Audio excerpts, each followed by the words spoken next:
Hey guys, and welcome back to this channel. In this video, I'll be showing you guys how you can basically climb up a tree, like a dragon fruit tree, and grow a garden.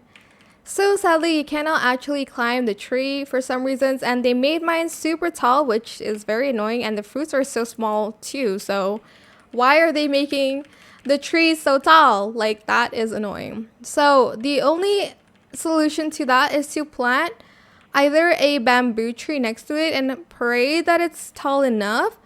So you're going to plant either bamboo trees or coconut trees. I think bamboo would be a little bit easier.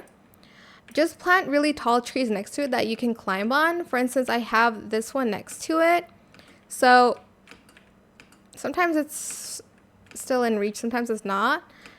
And kind of look up and jump, and hopefully you can get it. There we go. As you can see, I got one just by climbing the burning, oh my gosh, I keep forgetting what it's called, burning bud tree.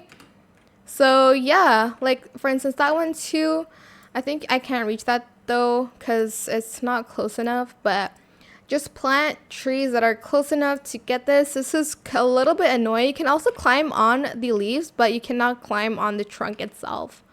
See, I'll show you. Using the coconut tree. Which one should I climb on? Hold on. It like towers over everything else. So here, as you can see, you can climb on the leaf itself, but it is a little bit hard to even get to the fruit itself. But that's like, I guess, your only way to climb the dragon fruit tree. I hope this tutorial is helpful for you guys. Don't forget to like, comment, share, and also subscribe to this channel if you haven't done that already. If you have any more questions about this video, just leave it in the comment section down below. I will try my best to answer them all for you guys. And if you found this video helpful, please click the thanks button as well. That is it. Thank you so much for watching. Bye.